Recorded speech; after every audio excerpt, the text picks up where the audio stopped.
कहा बस यही एक थोड़ा सा कपटपूर्ण व्यवहार है, यहीं से एक थोड़ी सी जगह मिल गई मंथरा को।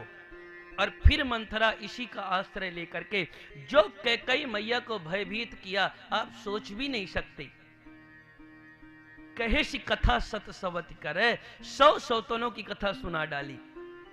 मुझको लगता है कि ये मंथरा जो है ना सौत विभाग से पीएचडी करके रखी थी, तभी तो 100 सौतनों की कथा सुना दिया।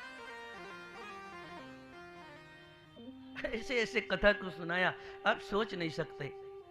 मैंने एक महाराज जी को पूछा कि महाराज जी ऐसी कौन सी कथा सुनाई, तो महाराज जी भी थोड़ा विनोदी स्वभाव के थे। एक कथा उन्होंने सुनाया, आपको भी सुनना ही होगा। राम कथा न छोड़ के प्रपंच की बात कौन नहीं सुनना चाहता, मजा तो सच्ची उसमें ही आता है। अब सुन लो संत के द्वारा, संत की वाणी है तो क्या बुराई है। तो महाराज जी कहते हैं कि एक व्यक्ति ने शादी किया, तो शादी करने के बाद बहुत दिन तक बेटा बेटी कुछ हुआ नहीं, डॉक्टरों पीर फकीरों के चक्कर में गया, कुछ नहीं मिला, तो घर वालों के कहने से कई साल बाद फिर उसने दूसरा विवाह किया। तो जब दूसरी शादी करके लेके आया तो दीदी तो बड़ी हो गई थी दूसरी वाली। अब जो बड़ी दीदी थी छोटी वाली को जब देखे तब कभी बोलती जरा पैर दर्द कर रहा पैर दबा दो, कभी बोलती हाथ दबा दो, कभी बोलती कपड़ा धो लो, कभी बोलती आज ये नहीं खाना आज ये खाना है, कभी बोलती ऐसी रोटी बनाओ वैसी रोटी बनाओ। अब वो बेचारी छोटी थी तो बार बार अपनी बड़ी दीदी की बात को मान करके जो कहती करती रहती। अंदर कितना गुस्सा होगा आप समझ सकती हैं। बोल पा नहीं रही थी।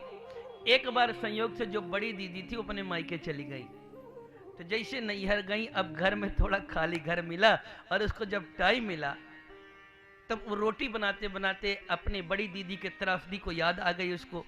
जैसे बड़ी दीदी के त्रासदी याद आई तो रोटी बनाते बनाते जो रोटी आटे की बना रही थी तो रोटी की बड़ी दीदी सौतन बना लिया।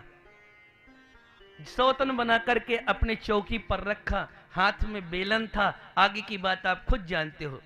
पहले जितना हो सका बेलन से उन्होंने खूब सेवा किया, ले और पैर दबाएगी और खाना बनवाएगी और कपड़ा धुलवाएगी, पहले बड़ा सेवा किया।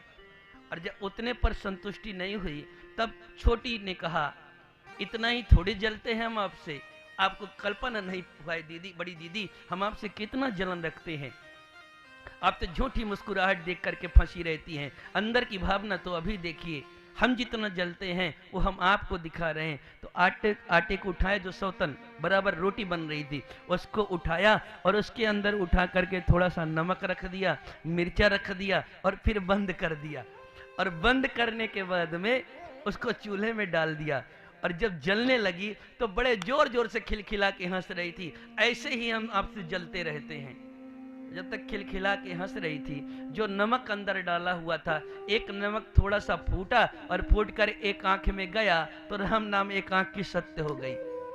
तब से लोग बोलते हैं सौत बुरी है चून की। चून मतलब आटे की। अगर आटे के सौतन हो तो एक आंख फोड़ देती है, अगर सही सही की हो जाए तो भगवान बचाए।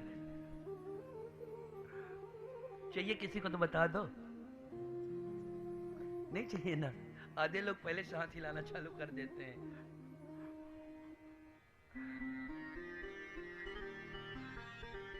ऐसे ऐसे 100 कथा सुनाई। शिक्षा है साहब कि जब भरत की मां की मति परिवर्तित कर दिया इसने, तो सामान्य स्त्री जो इधर उधर की ज्यादा बातें करती हैं, अगर उनके साथ उठना बैठना है तो जरा सावधानी से रहो, क्योंकि दुनिया कहे तो मुझको तो फर्क नहीं पड़ता महाराज जी, आज नहीं कल तो फर्क जरूर ही पड़ना है। अरे को ना कुसंगति पाए न साये।